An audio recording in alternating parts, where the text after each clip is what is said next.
So, the problem I'm going to find with a lot of stuff is, because you don't know a lot, I'm going to have to show you with this. It's going to be a bit interesting. I'm going to show you kind of my quick way, but it's going to take a bit longer. I can usually make a character in 30 minutes or so, if I do it by myself, obvious of course. But for you, I'm going to have to go slower, of course, than that. Go for things to help you understand your character, because you're going to be playing a druid as a spellcaster. I'm going to talk about the character, the race, and so on. So, let's begin. The character sheet. We're going to see it. I'm just showing my hand to my monitor at this here. So, this is a one I got from my old college, because I had the D&D club and I had a dry folder with this, the PDF. Although I think I actually downloaded this PDF. I think I just downloaded it. Can't remember.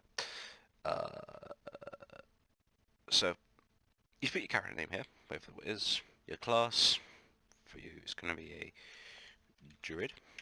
And then I just usually put stuff, but then I just go level or level. Then the number. Then your background is like their detailed history. No, your background, where you're from, that shit. Druids. Well, let's look at a druid. So this one I have links to some of them, but they can be a little bit skewy and a bit off. So the druid. Druid. Okay, druid. Don't need to bother looking at these. It's very important you look at this table here and this, the quick build, to make a character.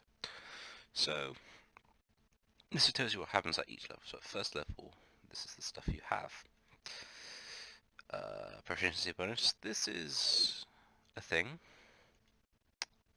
up till level 5, where it changes into number 3.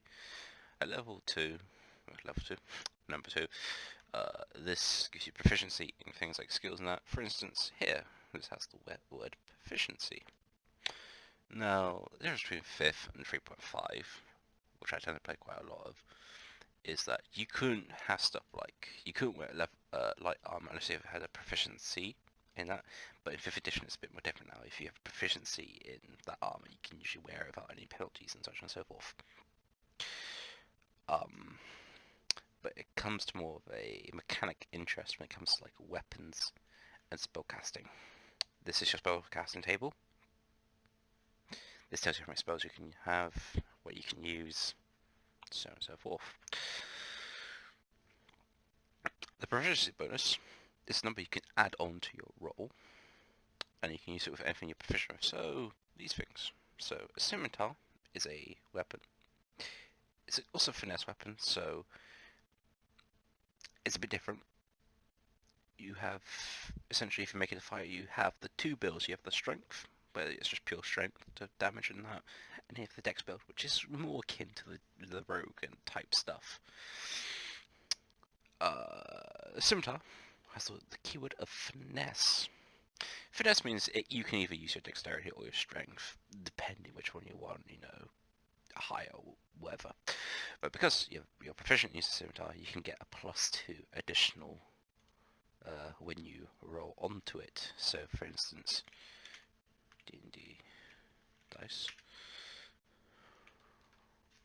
roller. So, use the dice as a D4 is like a knife or something quite low damage. D6 is the scimitar damage. D8 is something a bit bigger and bigger and bigger and bigger. Now, this is a modifier. Your modifier is this, your attack bonus. This means whatever you have the bonus modifier, so say you have a 13 strength, you get a +1 in strength rolls. So say with that you're using your strength, you now get a +1 because of your strength, but because you're proficient in using that said weapon, you get the additional 2, so it goes up to +3. So when you roll, So in this case we rolled an 18, but because we get +3, that goes to 21. And this works similar to spells and such and so forth.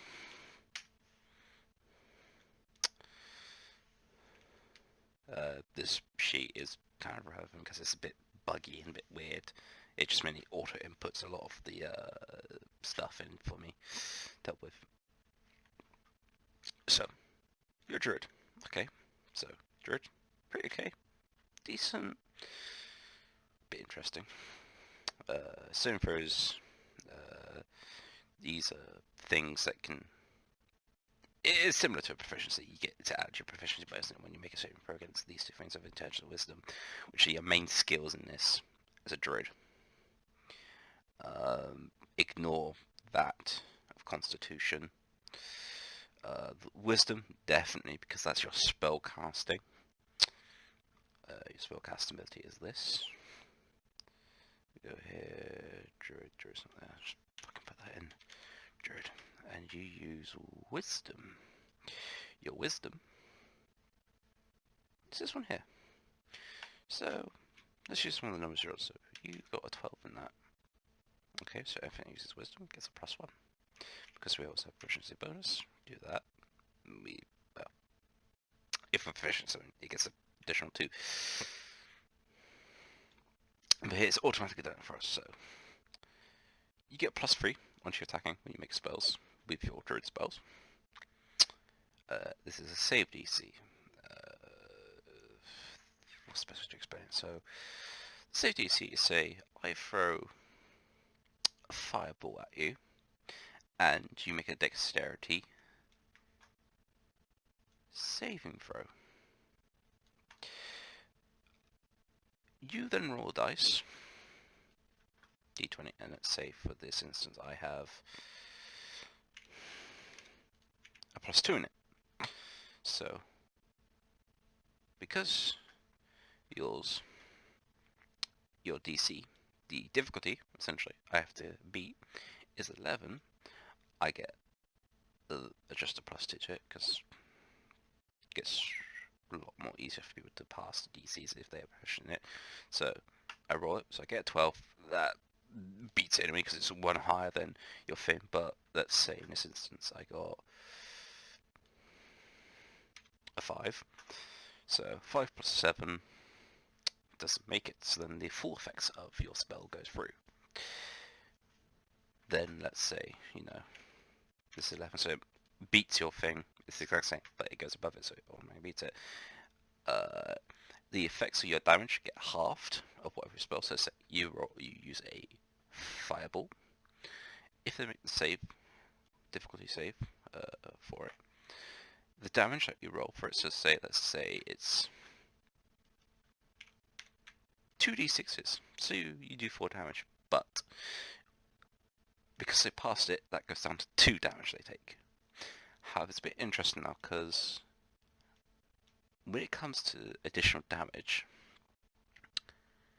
when it has the weapon, well, not go back to weapons, when it comes to like finesse weapons and just like pure strength, you get to add your modifier, this here, onto the damage roll. And this is the exact same for spells. Because your spell attack bonus is 3, it does an extra 3 damage. So technically this is a 7. 7 divided by 2, because we're counting in half, is 3.5. Funny. In D&D, you round down half numbers if I remember correctly. So this guy started taking 2 damage, takes 3 instead.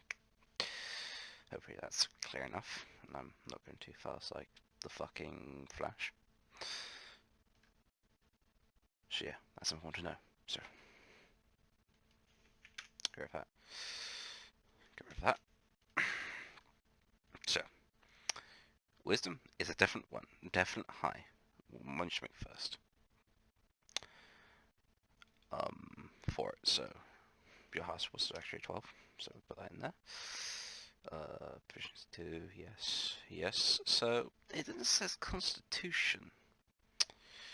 Now, in my opinion, because you're a D8 hit dice character, this is your health pool. So whenever you level up, this is it per druid level. There's there's a differentiation. You have a character level and then class level. Character level is the total levels a character has. Class level is the amount of class levels they have, the amount of levels they have in their class. So let's say you're a level 100 and a fighter level 2. So your total character level here would be 3, because you got the 1 from here and the 2 from here.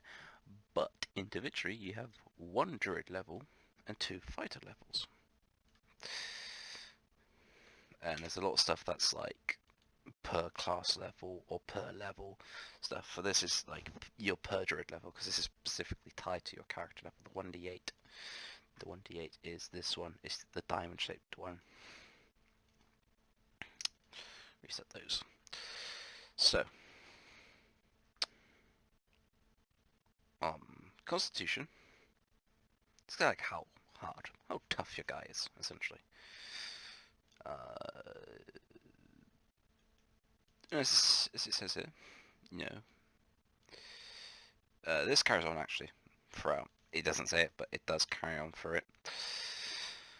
So the first level, you gain automatic 8, which is not bad. You know, 8, that's a reasonable amount. It's not particularly bad, not particularly good. The highest level of health pool you can get in this is a D12, which belongs to the Barbarian. And they're both a pain to take on, especially for Spellcaster, because you don't want them getting close on you, because they will fuck your shit up like there's no tomorrow. Or you can take the average which the game has, which is in this case 5 is the average. Which is a bit weird, because technically average would be 4, because it's half the number, but whatever. Press your Constitution modifier. Constitution, in my opinion, is always kind of good for a character. So you always want a positive, at least 1, a positive modifier of 1. So you had 2 12s. Get my sticky notes up. 2 Dex 1 Wisdom. Yep, I was making for something with that earlier. Oh yeah, the Tiefling. Actually, I can probably look up elf, because it will tell me the sub-races. Elf name, sub-race, here we go. Right, high elf, elves, so just wood elf. Okay, there's a different wood elf. This might be a bit interesting.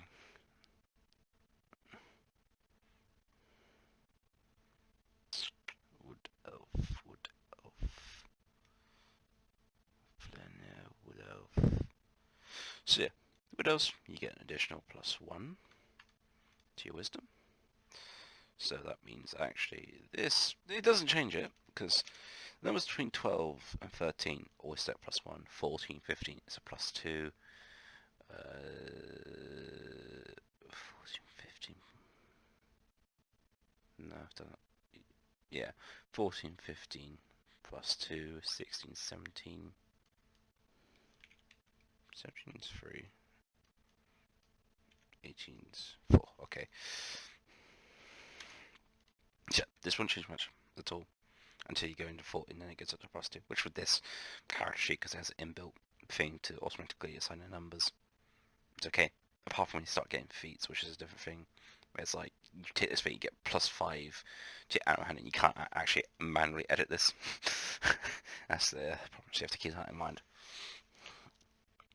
But yes, where was I? +2 dexterity as well, because in this, if you have a class,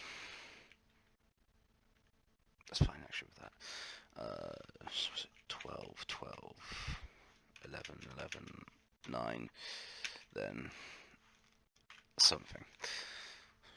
So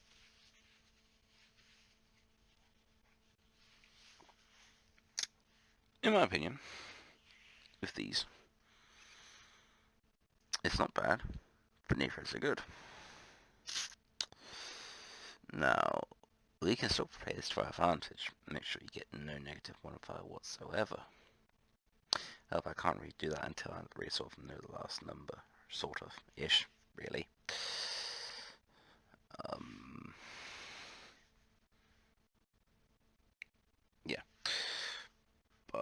do like a quick math thing. So dexterity also plays into your armor, which is the reason I'm a bit now sort of torn of what to put the 9 in. So I am tempted to put the 9 dexterity, so at least it becomes like a negated modifier, essentially. 11 to 10, or 10 to 11 is no modifier. Your average. Especially to look at it. When you start getting modifiers, that'll become like above average and such, so on. Yes. So. How would I divide this up? Ah, you get 5 feet. Or 30. Fair enough.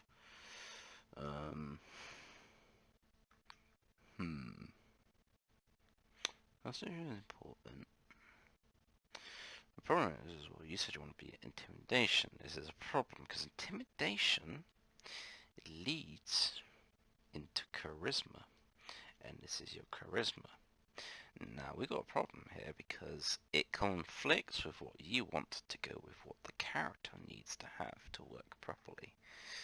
Not to say you can't run it the way as you want to, it's just going to make life a lot more harder.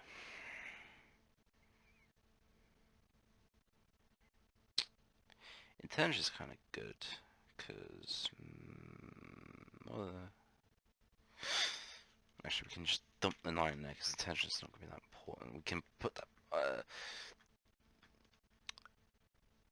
what's the background? Hermit. Yeah, so Hermit.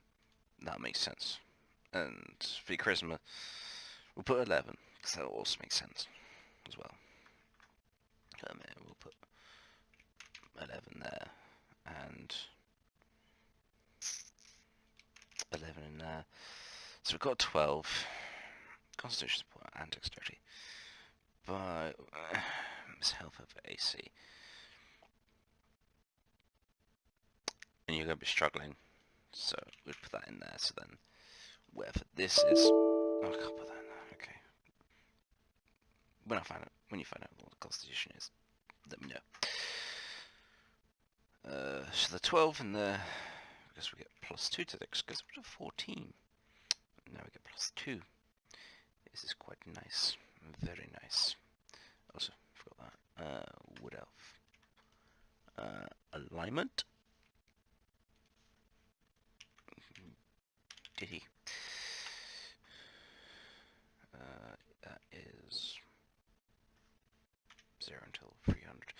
The next level to your character is 300 XP points. XP points is gained through, depending on the DM, but in no way is you kill the monster. It has a challenge rating or CR rating, and that determines the XP and loot you get. Now, depending how many people in the combat, the XP gets divided up that way. Say you single-handed killed a Thane, there was like 400 XP, so we then gain 400. But because the level 2's cap level to the next level is 300, we then go to level 2. So on. Initiative is based off your dex. 23, that would be amazing. Your speed is linked to this here. This means how many movement you can move naturally, like walking, sort of fast-paced walk, jog, in a turn. Running and sprinting, it doubles this, so you'd be moving 70 feet around if you were sprinting, running. You can also have mounts, like horses stuff, which then you use their feet per speed per round. And this is a bit interesting because in D&D, you use square-based grids. Square-based D&D grid.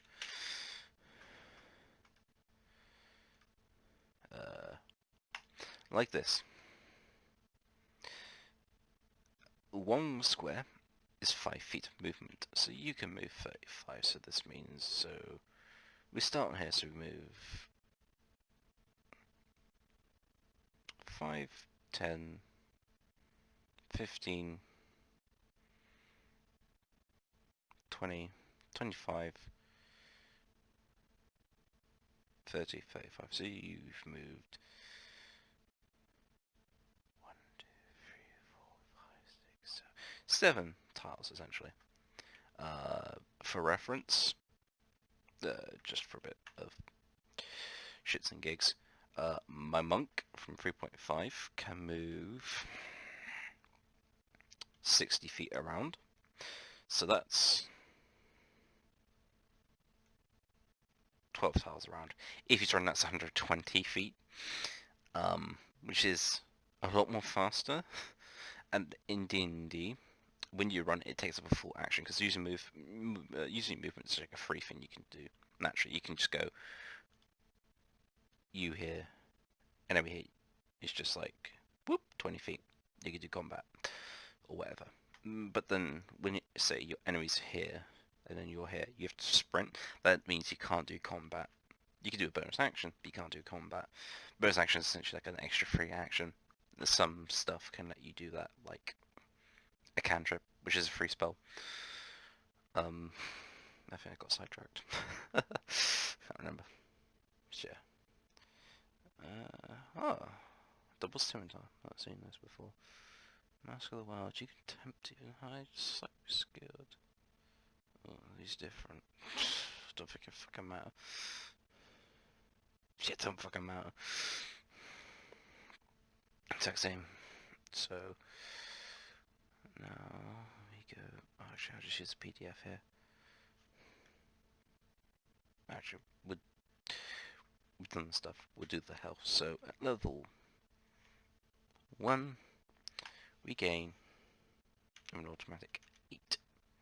Temporary points is like something you get additional of. So a bard, a music person essentially, can do things that can buff you. One of the things he can do, he can give you temporary hit points. It's like additional like layer of hit points on top of this. So these get soaked up before this gets soaked up. And damage is done by lethal and non-lethal. Non-lethal essentially means when all this goes, you just get knocked unconscious. Lethal, you can be killed. Yes. So, we don't know the last. I don't know the last dice roll, so we don't know the Constitution. We'll just say for argument's sake, it's 11, so you don't have to worry about something. So you have these proficiencies. I'll put them here in the proficiencies. So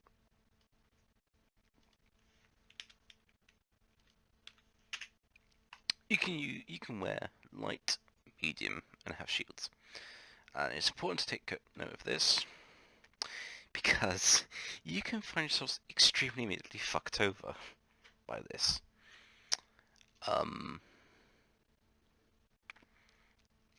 Because druids are all about the circle of life and for care of nature. Essentially, kind of imagine like very tribal, primitive, or the Na'vi or werewolves, where it's like they believe in the circle of life. You know, what we put in, what we get back. What we get back, we must put back in. Essentially, everything has a purpose. Everything is sacred because of that. So hence the reason you can't wear. It's a bit weird. Metals you can't give back to the planet. In D&D, the Earth, quote unquote, is called Teril. In Teril, druids believe that once metal is made, you can't put it back in. You can't replace metal. Essentially, there's no way to give it back. Hence the reason you can't have stuff made from metal. And I can't remember the fifth, but in 3.5, if you had anything made of metal, it would just fuck up your character. You wouldn't be able to use any spells. You wouldn't be able to use anything, essentially. It might be different now, though. your weapons. Again, remember, proficiency, you get the proficiency bonus modifier, which is the +2, then whether you're attacking with that on top. So put that there, just plonk that there, be fine. Text box will accommodate for all this. I'd advised, also actually, might as well do the ting. The ding. So what's there? Longbows, scimitars. He's got. Doesn't have these, so we could put these as well here. It's a bit weird. How that they can't wear, but they can use stuff with metal.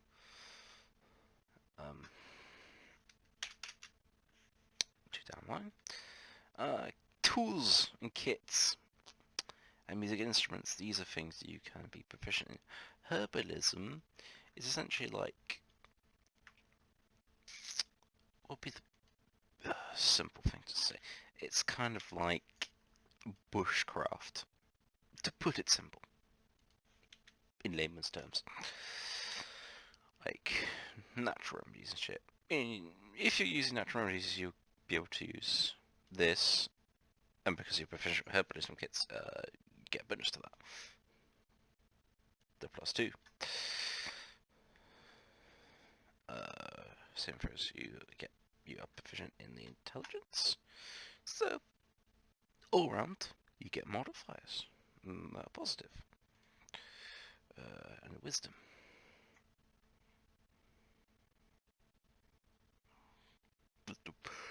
Fuck it up there, dipshit. So after that, we can see the skills. Now, I do that a lot more slow.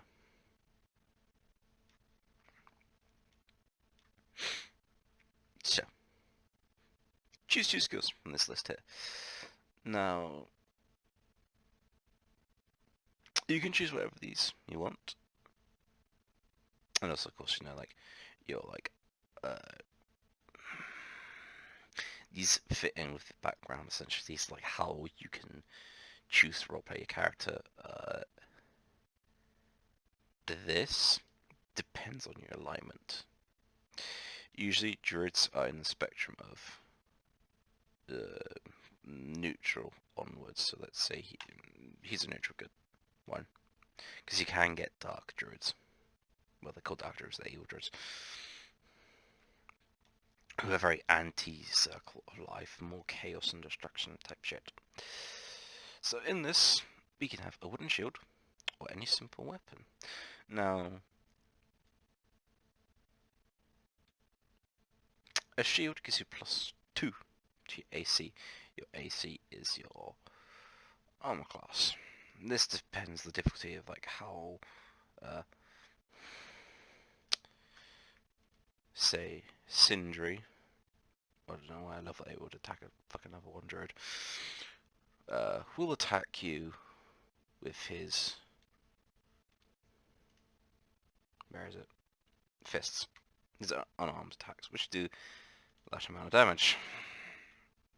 Because I found a very cool way to make him OP. Now he gets the modifiers of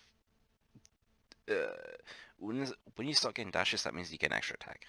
So he gets his first attack is +10 to hit, then a +1 to hit. Or you could do float burst where he gets 3 attacks, so it should be a bit more fun.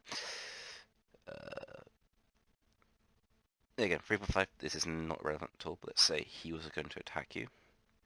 And let's say your AC is, so leather armors. So you start with a base of 10. Dexterity, you get 12. Shield, another 2, so it's 14.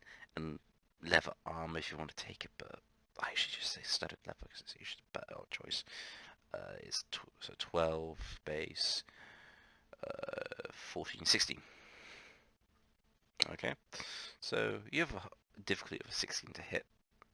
Okay, so Sindri's first attack, he's going to get +10 on. He gets 28, so that will go through and hit your AC of 16. Then his next attack only gets a +1.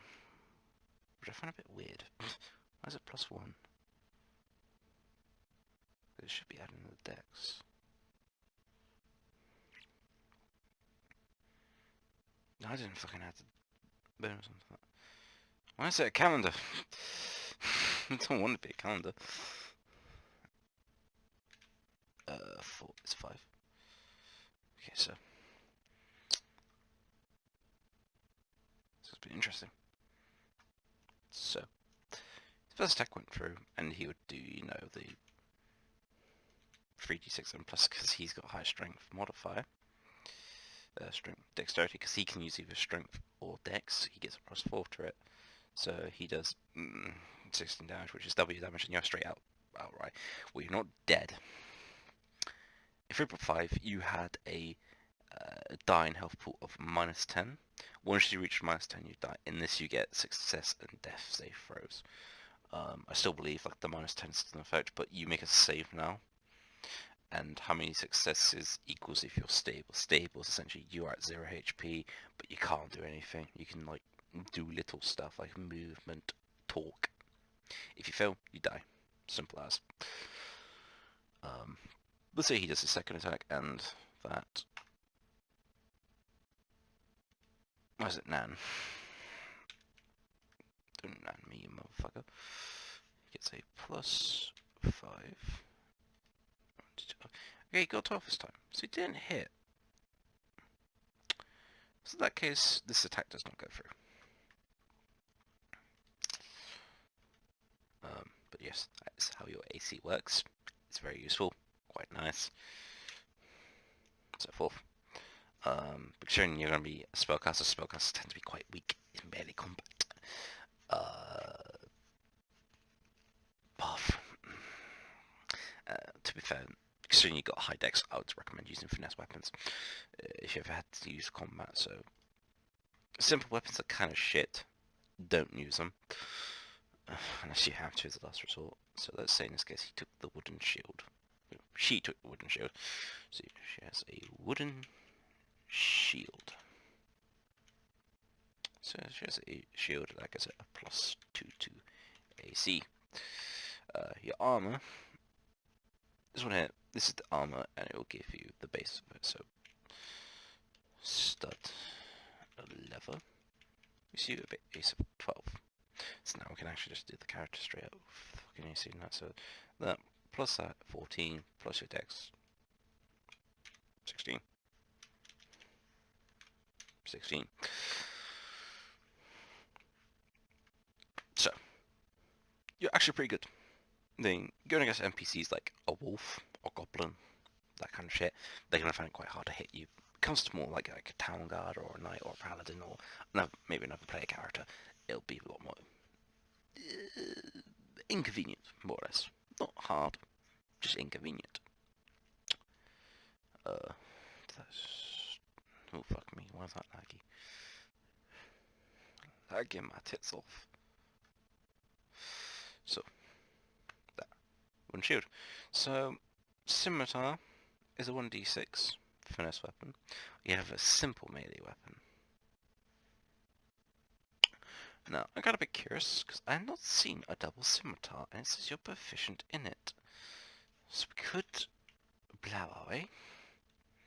So it's a D&D 5th ed double scimitar. Double-edged scimitars. Right, okay, let's see. 2d4 slashing. Oh, yeah, okay. That's not bad. Is special two-handed.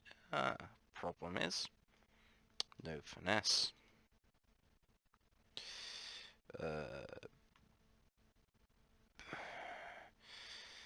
Special attack. Oh, when you make a special attack, you can use a bonus action.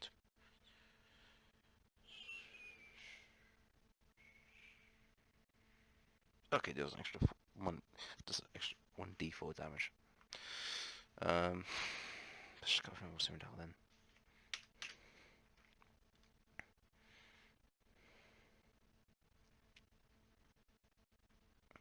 Finesse. That's the useful thing.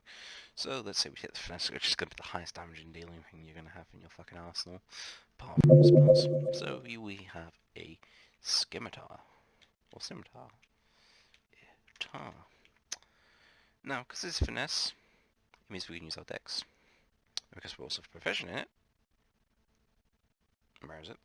There, proficient in it because we're a druid. We get to add that, so we get a +4 to hitting. Meaning, whenever we roll d20 to hit someone, say someone with 16 like you, we have that. Bonus, and a 19 to hit. No, without that +4, it wouldn't have gone through because you rolled a base of 15 there. Plus the 4, 19.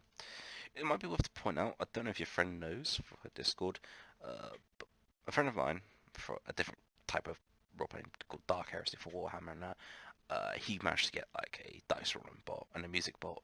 It might be worthwhile you talk to them, see if you can implement a dice bot. Could be worth it. Right, yes, so scimitar, wooden thing, and then this is your when it goes A, B, or C sometimes it's a choice option. This is just a thing you just get.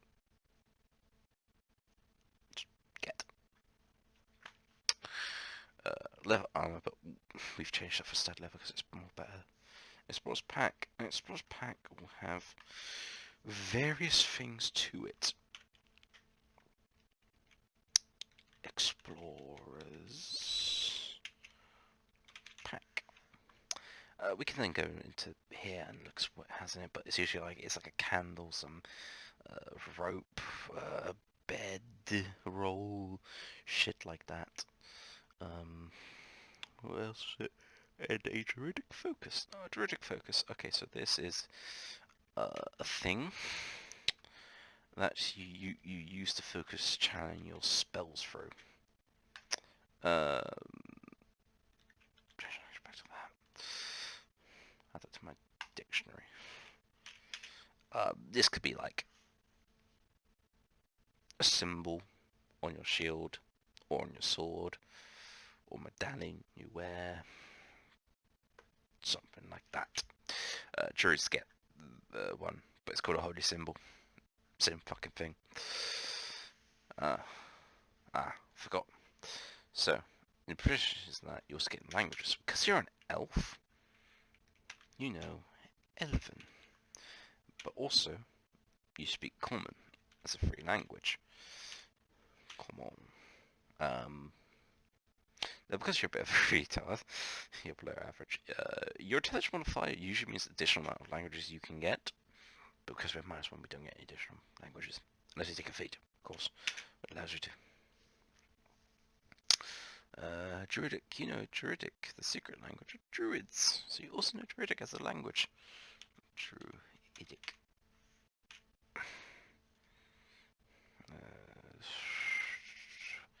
Others must take a DC 15 Wisdom Perception if they want to. No, this is talking about spells and shit.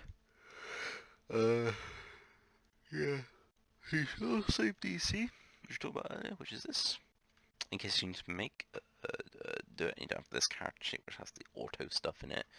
That's the equation to do it, and the attack modifier is that to do it. Yeah, spell focusing, a druidic focus. Like I said, a symbol, weather. What's next? Okay, so that's literally it with this. So, not much level 1. However, what is good to take notice of? We'll probably should write that down. You've got spell casting. Spell casting.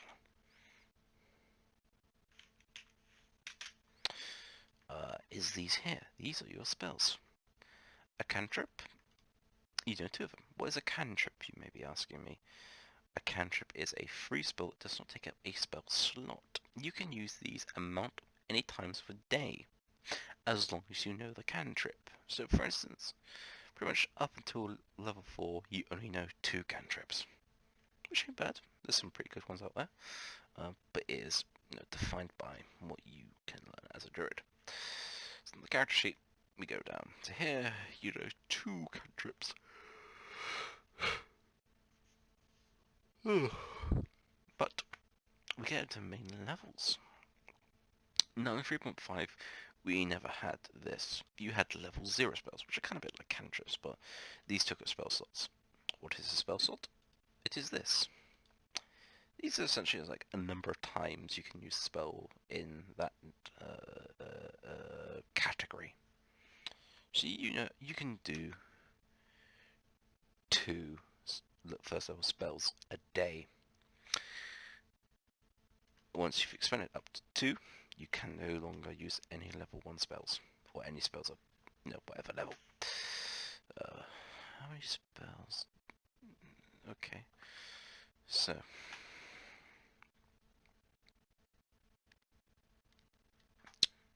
probably won't do that.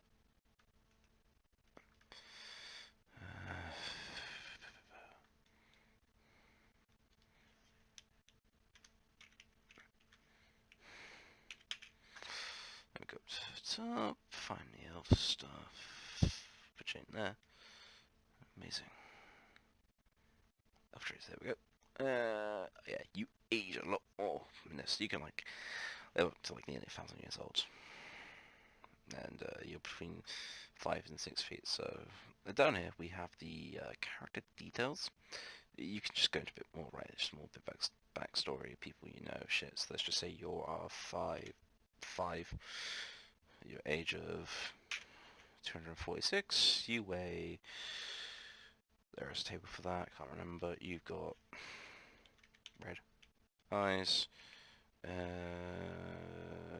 fucking, it's like a yellow,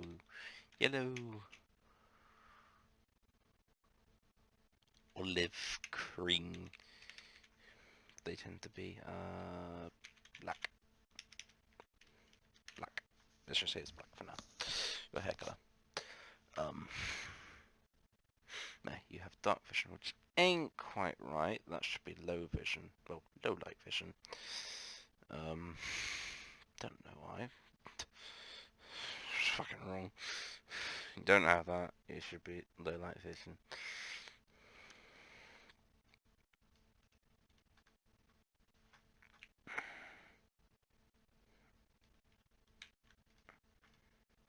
Yeah, we didn't actually choose our skills yet. I completely forgot about that. 2 skills. So, as a druid, yeah, again, it depends, but seeing this on the right here, you automatically have perception. You also have a Feanris, you have advantages against being charmed. I managed to completely sleep, so got that. Now, druids aren't really religious, per se, but can be. Because you're druid, I'd say animal handling, medicine, or nature. Let's go with nature and medicine. Because druids can also know healing spells as well. Okay, that is what we know from there. That is all we need to know from that. And now we get to the backgrounds and shit. Height and weight modifiers. You can roll dice for these. Yeah, fuck it, let's roll dice. Because it's the one thing I like doing a lot. I could be bothered to get my fucking brute stacks up, but I can't be bothered to do that. So, you start with a base height of 4'6", and then we add 2 d10s to that. Okay, so an extra 2 feet, so you're actually 6'6". Fucking tall bitch. 6'6". Weight is 100 times 1d4. Okay. 300 pounds. Fair enough. 300 lbs. lbs into kg. kgb. 300. Okay, you are fucking heavy. Well, to be fair, doesn't really go in. You eat too much mushrooms? I don't know. There's only 400 is essentially 1 plus 1 times whatever number, an additional 2 zeros on the end. Yeah, you're a heavy girl. This might be interesting because weight and height do play an advantage when someone's trying to tackle or grab you. Of mechanical stuff, but people fucking ignore that shit because it gets complicated. Of course, no. Like, you weigh a fucking 1,000 pounds, no motherfucker's gonna move you, no matter what. Your alignment. This tells you stuff, languages, your background. Now, we need to go down to Hermit. I think Hermit already know nature, and Hermit. Okay, they're proficient in medicine, so we could actually go with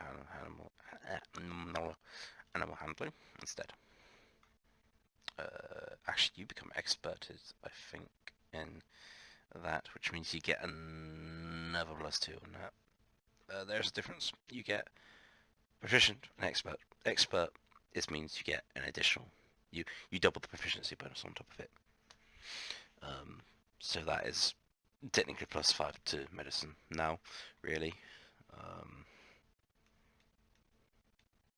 What am I doing?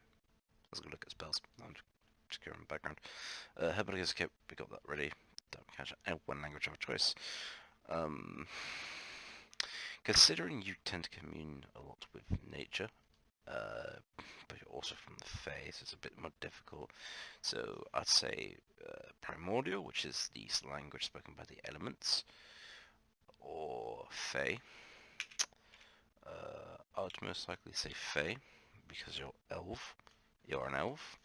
And your ancestry goes into that, and a lot of magical creatures tend to speak Fae as well. Last seclusion, this is like the reason you became a hermit. One, you were such a spiritual alignment.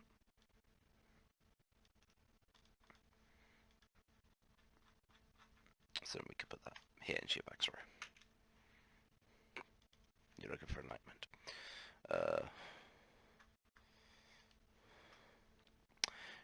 These can go into your backstory and how you play your character as well. That's 1d8, not 1d6, but it don't matter. Feature. They're complicated unless it's really important. Personality. So, what personality do you have, my dear? I'm oblivious to etiquette and social standards. This can tie in quite well now with our charisma. So, you're very informal. You don't really have a sense of manners and the such. You tend to not clean yourself up. Present yourself and stuff. We went with good. Neutral good, so what's good or neutral? Great or good. Fucking might as well. I want to live and let die. Yeah, probably better. Ideals. Yeah, again, this is how you can roleplay your character, and depending on DM, they may award you more XP depending on how you roleplay your character.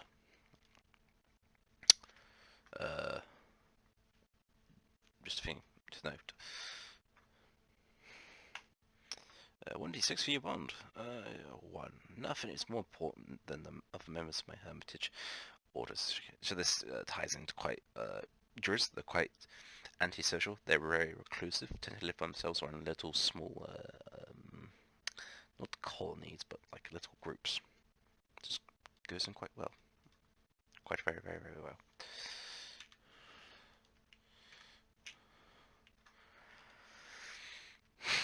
Your flaw. This is like what's wrong with your character. The sort of thing for them. So, okay, so you always feel the right to be the one who is correct in the argument, the one who believes their opinion is correct. which to be fair, kind of also does time with your social etiquette and that. And kind of your Christmas well, and yeah. Bit weird for one that's wise. Ooh, thing I forgot. Equipment. You get equipment for each background. So you got herbalism kit in this. It's like common clothes, a winter blanket, stuff.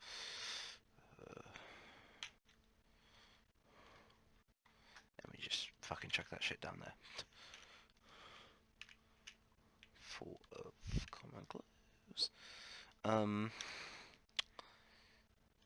A joke me and a couple of friends always say.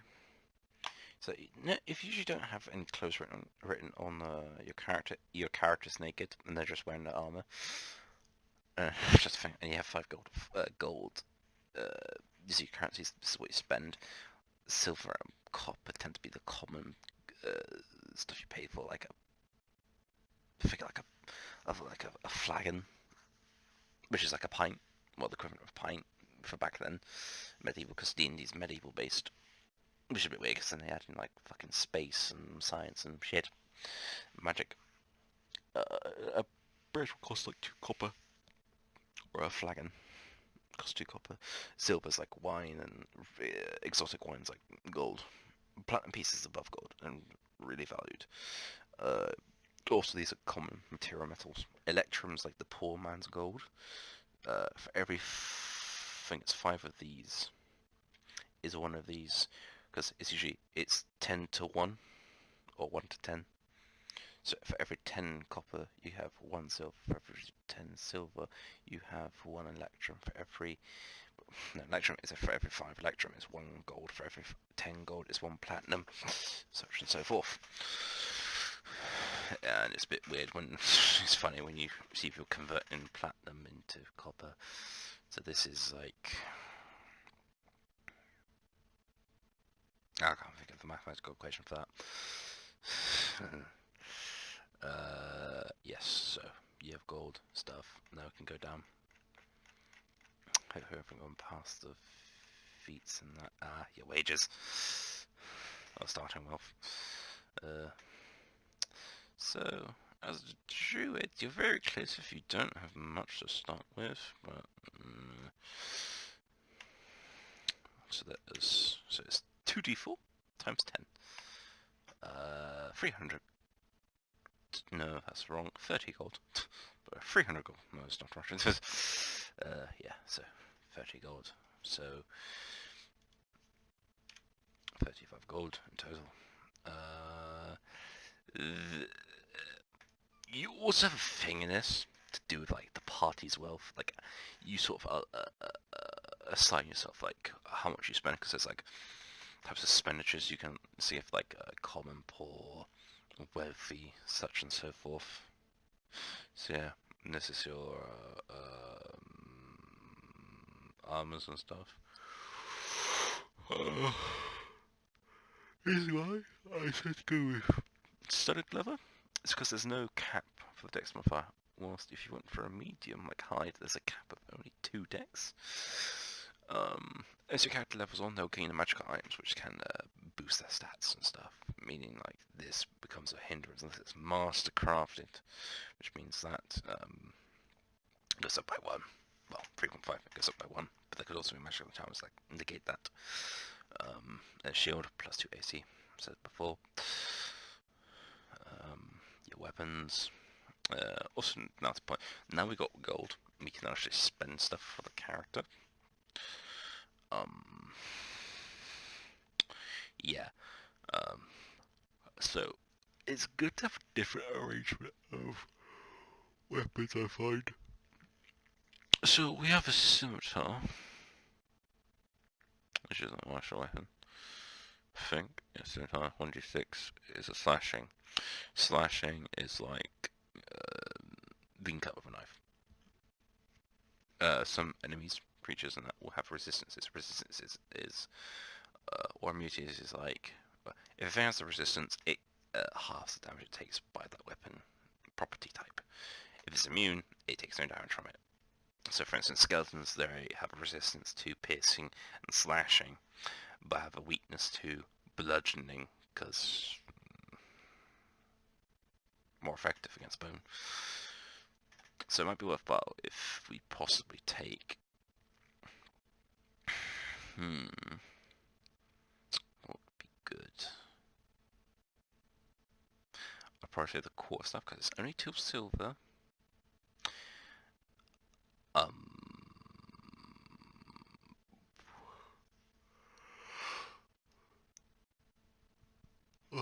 Are you proficient with spell? Actually, let's look at what you are proficient with. Maces. Maces might be an interesting choice. Scimitar. Mace. Mace. It's a 1d6 bludgeoning. No property type, so you won't get any bonuses from your dexterity. You don't get proficiency bonus of +2 in this circumstance. Nothing with your strength. Bit of a tough one, but club dagger. We could give you a ranged weapon. Might be worth that. And then with just a long bow, short bow. The difference comes in like the properties. It's two-handed. Has to be. And it's heavy. Heavy is quality I don't like, but the range rate is amazing and damage. I have a short bow, which would leave us with 15 gold, and it's piercing. It does give us a choice and gives us a chance to range if we're using spells. So it's not very much worth the point of getting the bow, but would tie in quite well with your character. I'd say probably then get the quarter staff. 42 silver. So you got a long fucking stick. Quarter staff. So versatile. Versatile is a bit interesting. When a weapon has the term versatile, it means it can be used one-handed. In that case, you refer to this damage, or two-handed, which then you refer to this damage. So you don't get anything other than the proficiency bonus there. It's a 1d6 dash 1d 8 plus nothing, actually, because you don't have any strength or dex modifiers to go with it. Damage. I didn't do that. 1d6 plus 2. And then I'd say probably a piercing weapon, which we could have the spear for.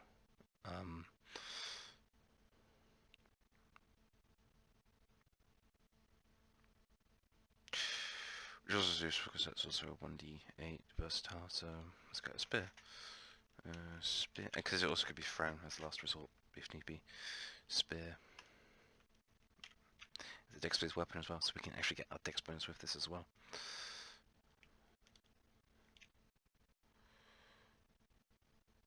No, line, don't get that. I'm thinking of it as just a pure range.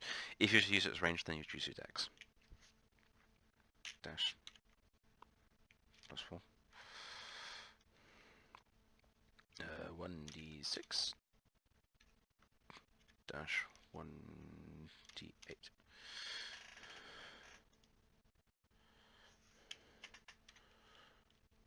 plus 2 if thrown, if throw.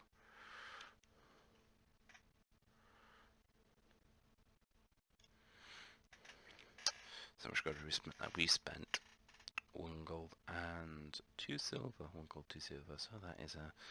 So we go down from that to 1 gold is 4, then 2 silver. So we 2 silver. 8, 3, 33 gold and 8 silver. You're still quite good at this point. Rations, not much of a neat thing. I just mostly want them. Bedroll, maybe. That is good. Always have some money to buy in case of the store.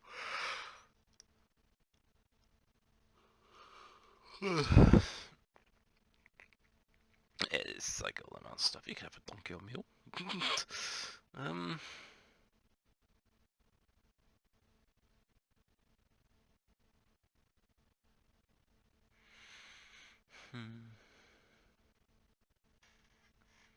Yeah, let's give you a donkey. Donkey. Uh,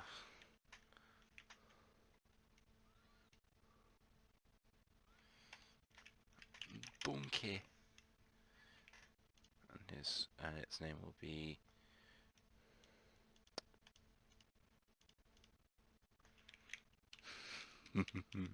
Speedwagon. If you've not watched part 2, you'll get that later. Which has cost us 8 gold. Use my phone's calculator. 33. Oh, they fucking changed that. 33 minus 2, so now we're on 25 gold. How much is feed? Feed per day is 5. So we could probably... I'll go try and find that out. So...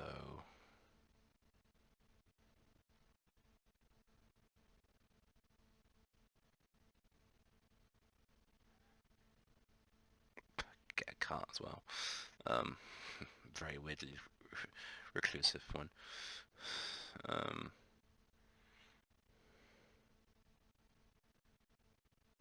To be fair, donkey would probably be fine in the wild, especially because of what you're druid. Could be like, hey, carrot, have a mini garden from your Zen garden. That's also, yes, this sounds better. No, 4 gold per day you're spending. You're wealthy. 10 gold if you're an aristocrat with the nobility. Cake. Or cack. Services. So trinket. Oh, this is nice. So this is a free item you can get and can have any minutes. So we have 52. 52. You have 2 toy soldiers, one missing with a head.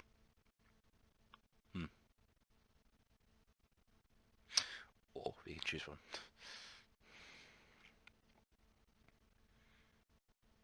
An indecipherable treasure map. Oh, that could be quite interesting for you to have.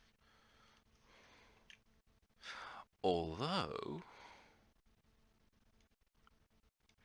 it might be better if you have a quarter of a fucking asshole.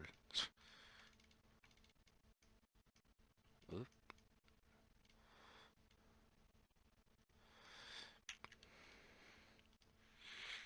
And there might be a reason why I'm going to say that. Because you can have a spell, if I remember correctly, or a cantrip, that's called a flame blade, where you produce a blade in your hand made of flame. Now, it might be interesting to have that, because then it's just a hilt, but then you have the blade coming out of it, a flame blade. Just for coolness and shit. That's majority of your character done, actually, to be honest. We got to do the spells. Choose the feats. I haven't actually done the rest of the racial feats. You are keen in perception. I've done that.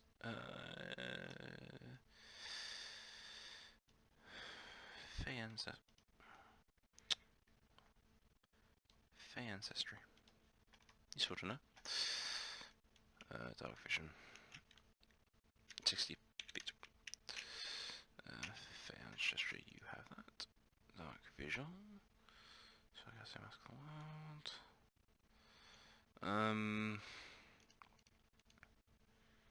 Let's go above to put in all that. Trance, this is the thing I was on about. You meditate. You don't sleep.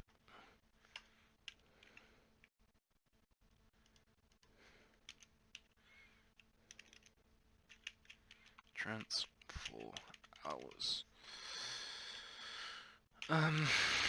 Trance.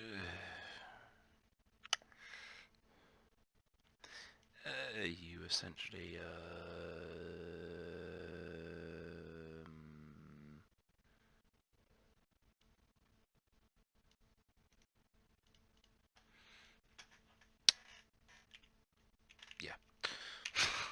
bad at explaining that.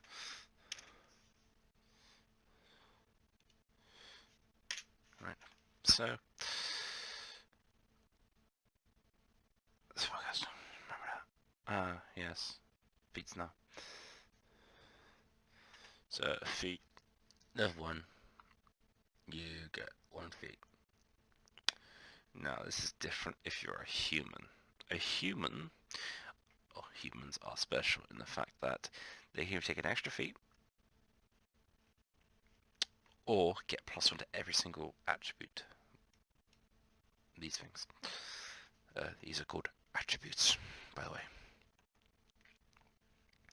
Okay, so you're not a human, you're only an elf. You get 1 feat to choose from. Now,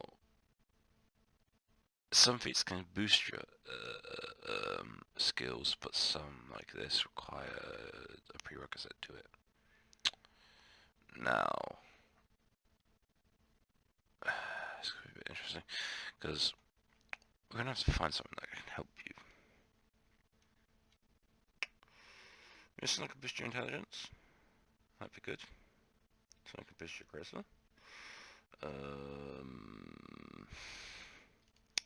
Or something that can actually improve your spellcasting, which would be even better, in honesty.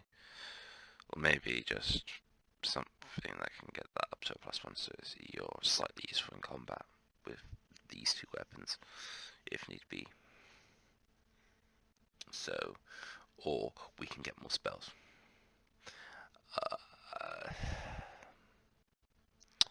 Just depending on the person. I mean, for me, if I was fucking rock with this fucking shamble, I would probably definitely be going with the more spells. This is the fucking only thing that would be working for me.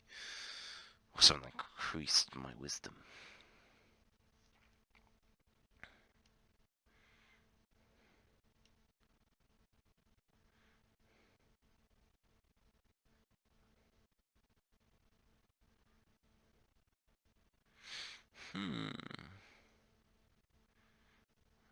No, but increase your movement. Not so good.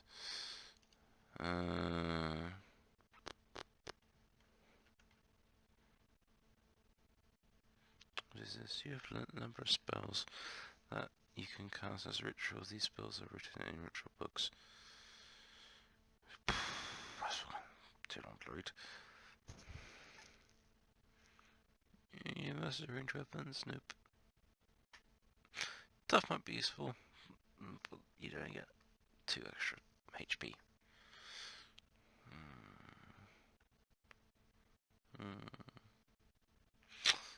I might resort to this then. This one here. This is the current compendium of all defeats that there are. So there's also racial feats. So it would be worth the time looking at elf racial feats to see if there ever be there to help you. Then there's Dragonborn, Elf Drow, Dwarf, Elf or Half Elf? You're okay. Increase dexterity by 1, not really needed. There's 2 elven accuracies. So that was guide. Okay. Increase your... Okay. That might be useful, because that means we can have a dex, intelligence, wisdom, or a charisma score go up by 1. Which, to be honest, be kind of good.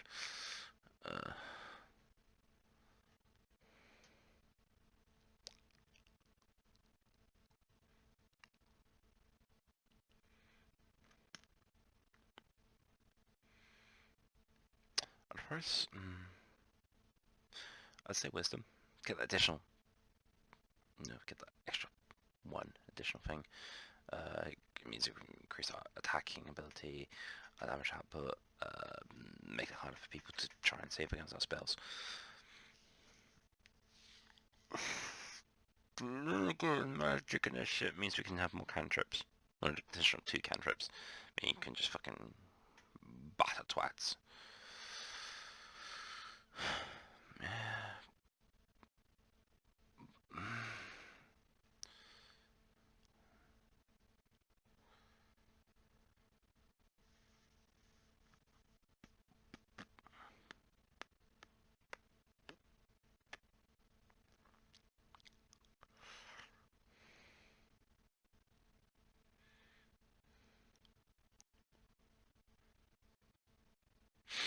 problem I'm having is, like, do I want to increase your output with the spells you have, or do I give the choice of writing more, which might be better?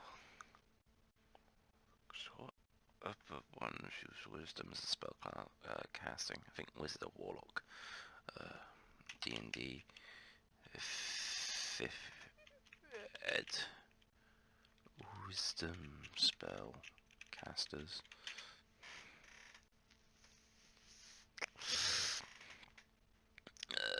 Clerics, druids, and rangers use wisdom. Okay, clerics might be useful if you want to do healing. Where's it? So ranger, can't have any rangers, sadly. Shit.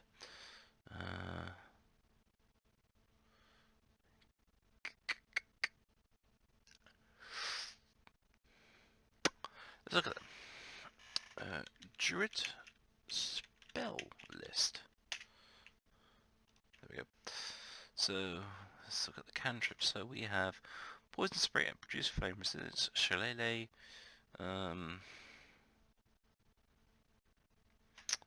the wood of the club or quarterstaff you are holding with nature's power. You can use your spellcasting ability instead of your strength rolls for the attack. And dash rolls off that. So that's not bad. That means you get a +3.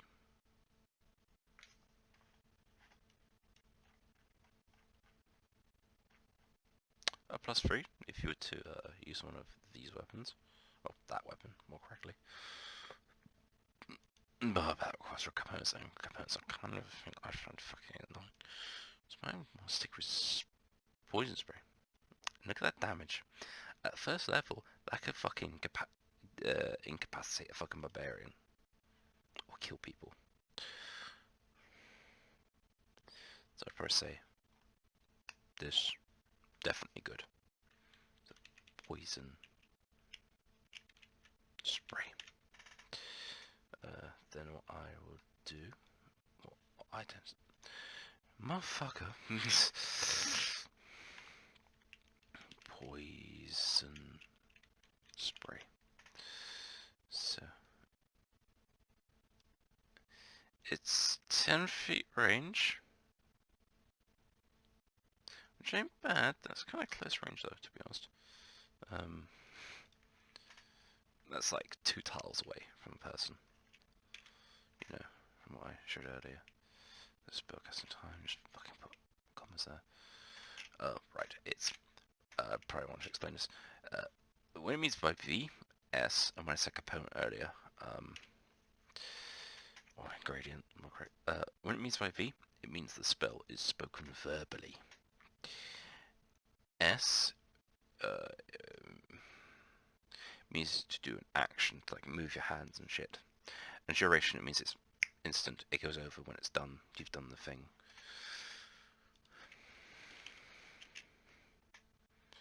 You extend your hand out and spray people, you motherfuckers. Victims of acid attacks. Produce flame. So yeah, I think I was thinking of like, yeah. A flicker of flame appears in your hand. The flame remains there in duration and harms neither you nor your equipment. The flame sheds a bright light at 10-foot radius and dim light for an additional 10 feet. The spell ends if you dismiss it as an action, which is a 4-round thing you can do. Like I said earlier, very, very earlier. No idea how I've been fucking recording for.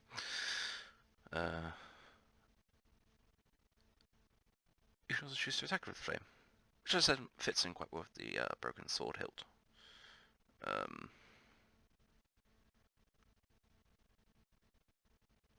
You also make a ranged attack with it as well, if you want to.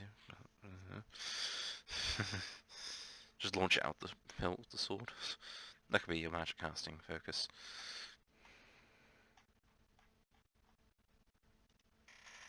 Did I choose a feat?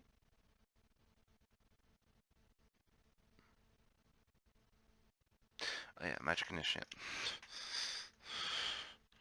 Produce Flammenwerfer. It's pretty hilarious, some of these. Thunderclap's the best, and some of these as well. Juice. Flam.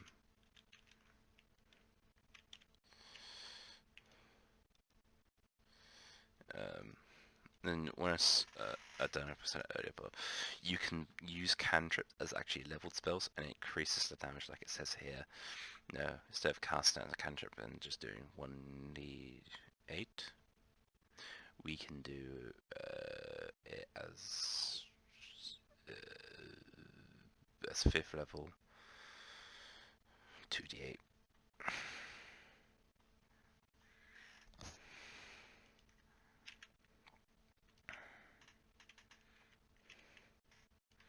Range yourself, because you cast it on yourself.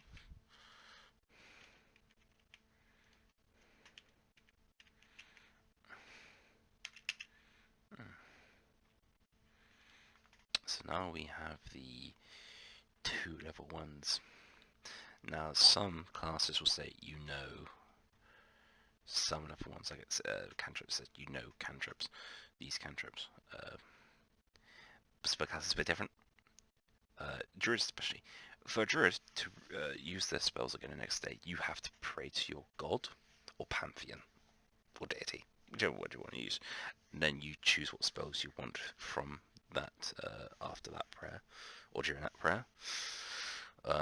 Wizards and warlocks, wizards regain their spells slots every day. Some require long sleep and such. But yeah. Thunderwave. Ferai fire. Boom. No.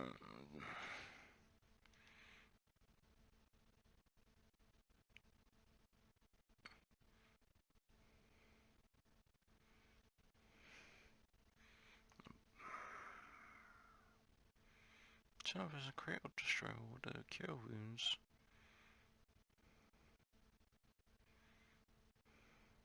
That's good, Barry.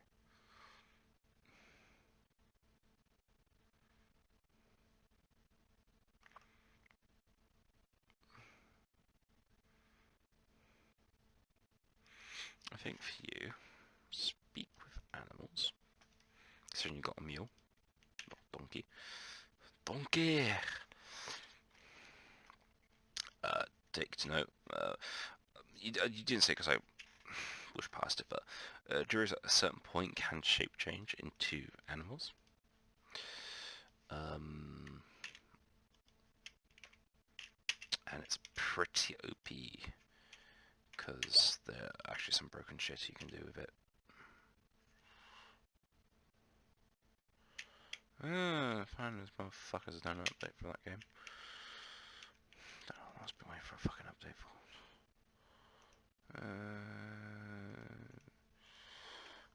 My eyes hurt. Speak of animals, and there was something else. Animal friendship. Unless you convince a beast that you mean it no harm. Use a intelligence of 4 more. Cure wounds might be useful. Cure wounds might be useful. Do you think because you don't have a party healer? Cure wounds. Yeah. Interesting thing. When it gets to it, I'll show.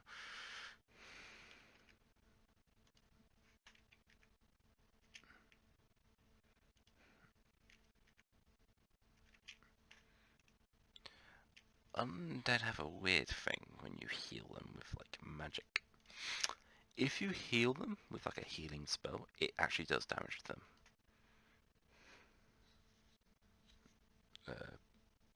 If the keyword undead really in it. Oh yeah, that was magic initiate.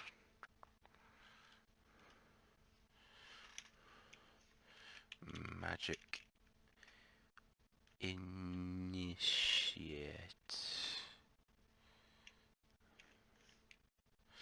Although, yeah, it just says that spell. It doesn't say like you have to use the modifiers, so it might be interesting. A list of cantrips.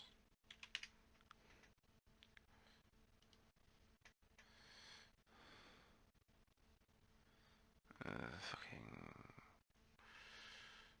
Let's use for cantrips. I just went on there. D&D Beyond.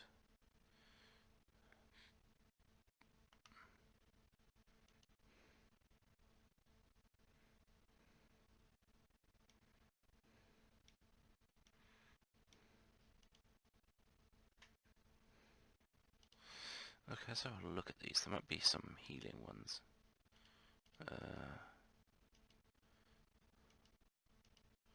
Ritual, no. Casting time. There's something that goes off in a bonus action that can help you. Okay, we can take Shillelagh. That'd be quite nice. Concentration. Concentration is useful. Needs to be done.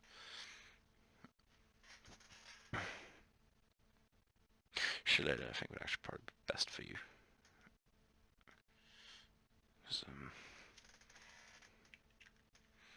Shillelagh.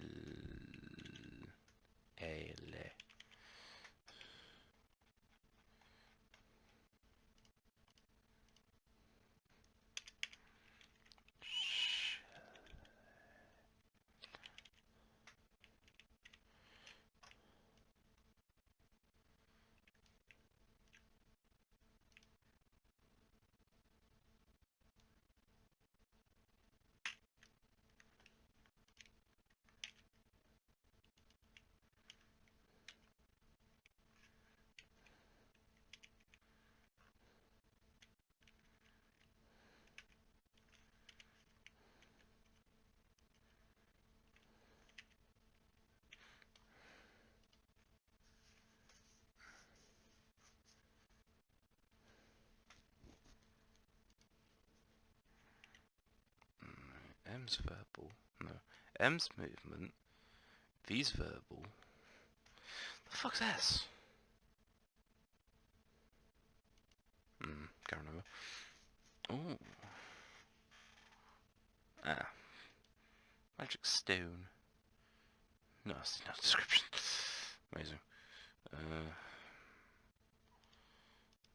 Bonus action.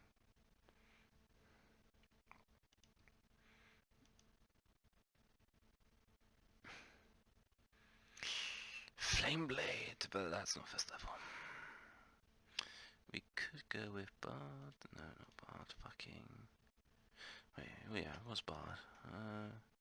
Cleric would be good. Sanctuary Shield of Hell. Shimmering field appears and surrounds a creature of your choice. You've got a 2 AC. Sanctuary. This is. Healing was fucking easier. 84. It's less than fucking. What's the other one? Was it a cure wound? Yeah.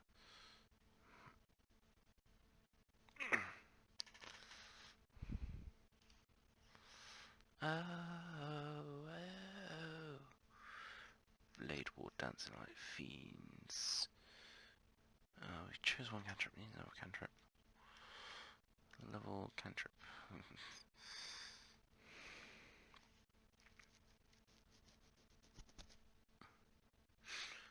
True Strike. What's this? That could be useful.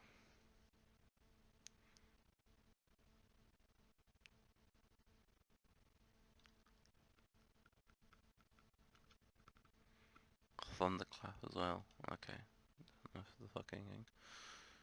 Message is quite good as well.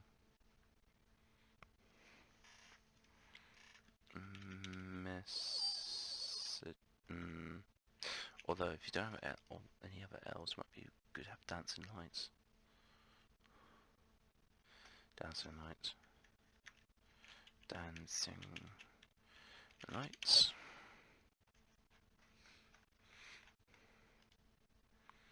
I could do it with the first column.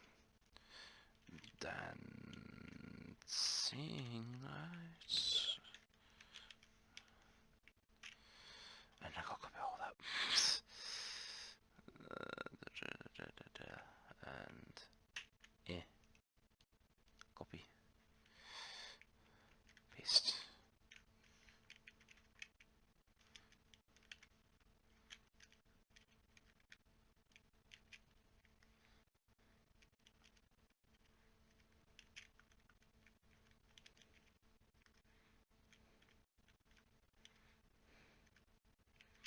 Okay, that's kind of cool. You can also use it as a bonus action.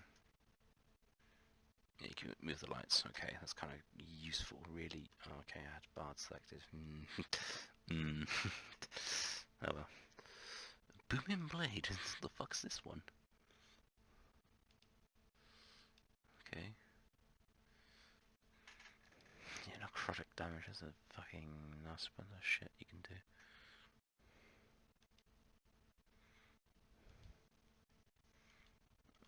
And then use so we got that. Dance Lights. I mean, now we need the level 1 spell. Arcane Weapon. Oh, good. Bane, Bless, Burning Hands, Catapult, Course Fist, Ceremony, Chaos Bolt. Ooh, I'm interested. Chaos Bolt.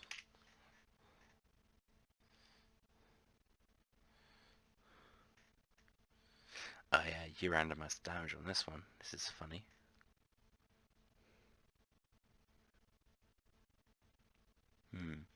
Let's give you Chaos Bolt. You can see, yeah. Oh shit, you didn't give you a second. That first level spell. What was this? Tell me.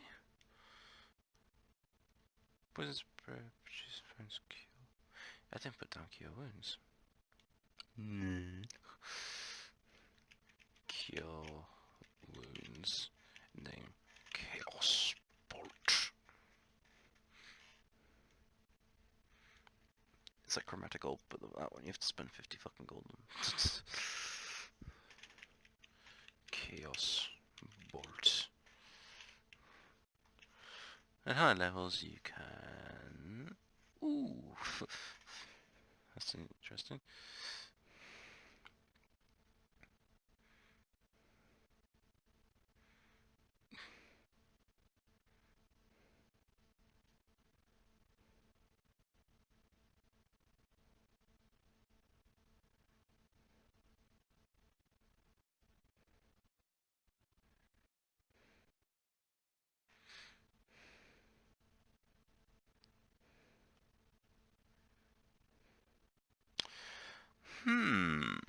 That's quite interesting. I've never seen this spell.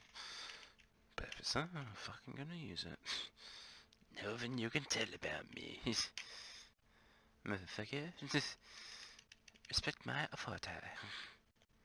Right, have that there, have that there. Have that there. We're gonna need that fucking table. If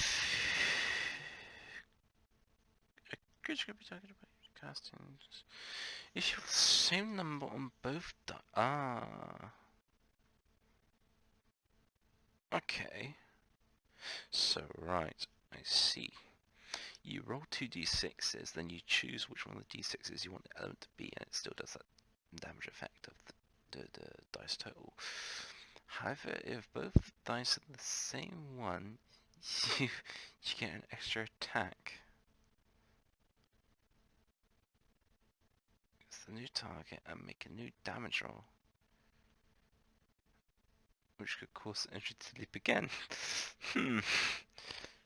Which can only be targeted once by one of these caster spells. Okay.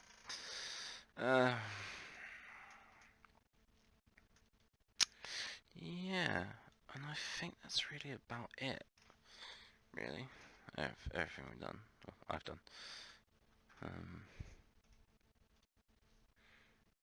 Got all that down. You've got your spells. You've got that. The donkey will have stats as well. I should mention that the donkey will have his own preset stats from the game. Game, yeah, yeah. As long as you remember with that, once you use this, you need to have a long rest.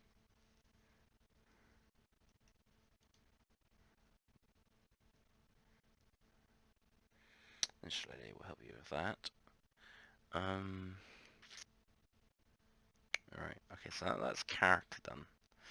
I've shown you how to do your character, then name your character as such. things to talk about per se with a character is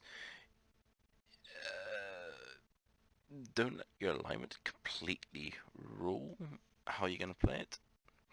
And what I mean by that is that if it goes neutral good, don't restrict like the guidelines of that. Because the thing I see is like chaotic evil must murder everything. Fuck you. That kind of shit. It's not. The best example I can give that is like Jin the Conqueror. You know, he schemes and plans. You know, it's not like Lord Zuko knows where the fucking Avatar is. I'm just gonna murder him and torture him for the information. He doesn't do that because he knows if by scheming and planning, he knows if he lets Zuko go, he can then follow Zuko to the Avatar. That's kind of like how a chaotic evil character would work. Neutral, neutral, true neutral, I would say, is you're really in it for yourself. In the sense that you care about your own way of natural survival, but also care about the people around you. Lawful good in Aang or Katara would be a good equivalent. Zuko, chaotic good. And the difference between chaotic and lawful is that lawful you abide by the laws and the standards that a town has or a village or whatever has really.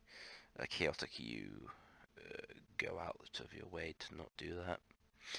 An example of this could be for lawful would be, say you're starving and you've got 2 silver and say a bread costs 3 silver. So because you're lawful, you go no. However, if you're lawful neutral, it would be like, well, this is the exception because it is for my own survival. And then you'd like, you'd steal it, whatever.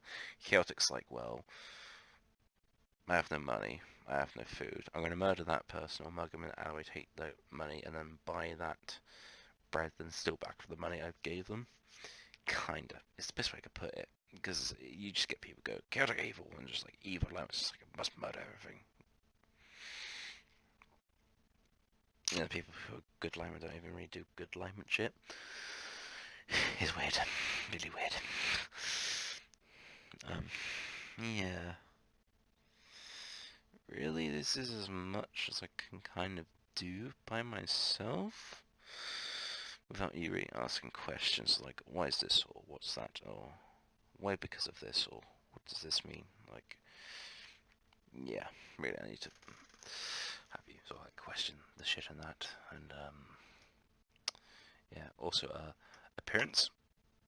With this and some other ones, you can click that.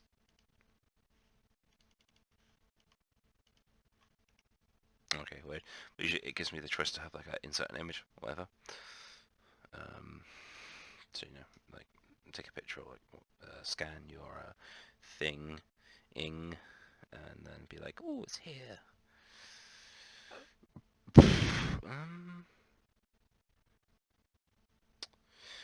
yeah, really, that's about it. That's literally it. Like, yeah.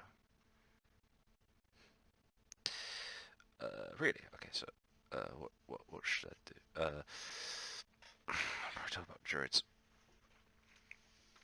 So, druids are reclusive in nature, like I said way earlier. They tend to live themselves or like live in a little commute or council. They are about like the circle of life, giving and taking back stuff. Don't really tend to socialize a lot, especially if they're a hermit.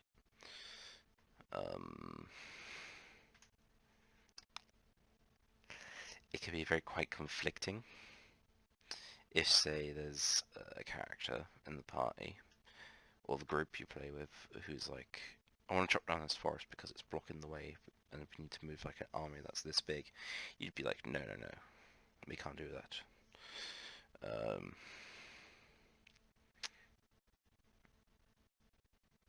as well as you sort of are the not warrior of justice. You are the warrior of justice for like life.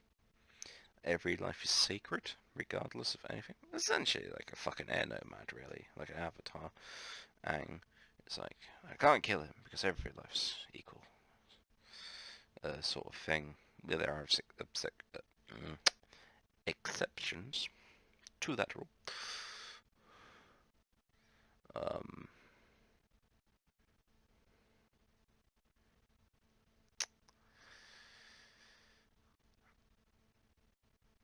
yeah, I'd probably say it's gonna be quite interesting because elves aren't really reclusive in nature, and they also tend to be more of the aristocracy, noble, merchants and stuff, and have positions in like parliamentary politics, governments and stuff.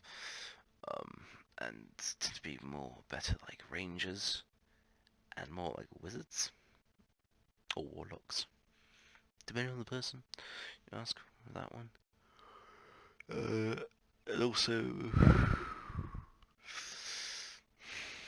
there is a better choice of race to go with a druid than this. Like, what's the one they have on it for? It's like a half elf or some shit. I can't be fucked.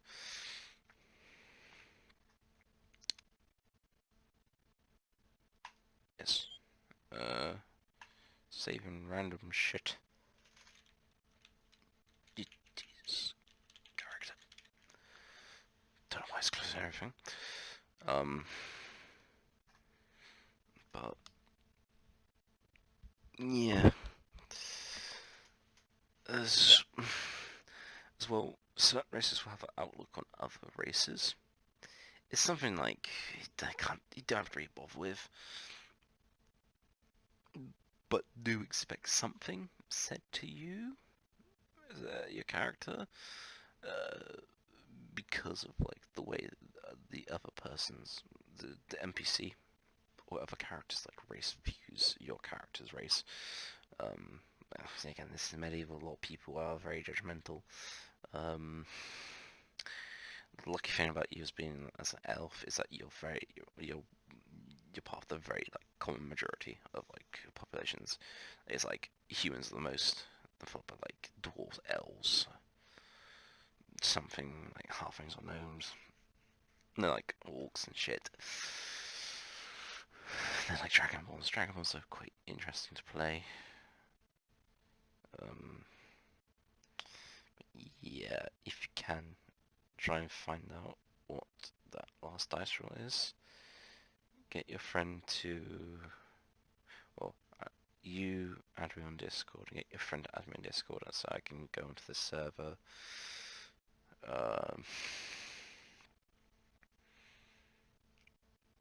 Like, if you're not sure, like fucking anything, just immediately message me. Or if I didn't make anything clear on this recording, I didn't make it clear and that.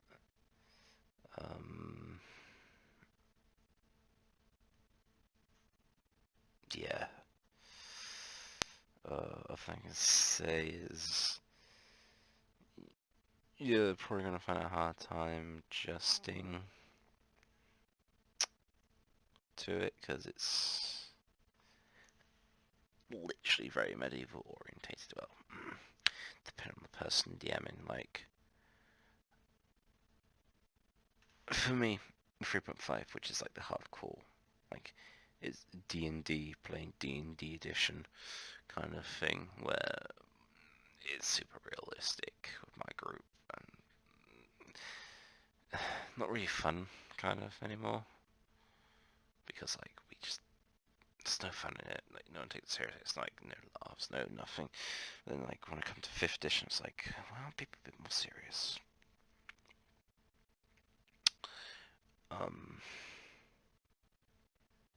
Probably gonna end the recording now, but I'm probably gonna remember someone was trying to sleep. I should have said.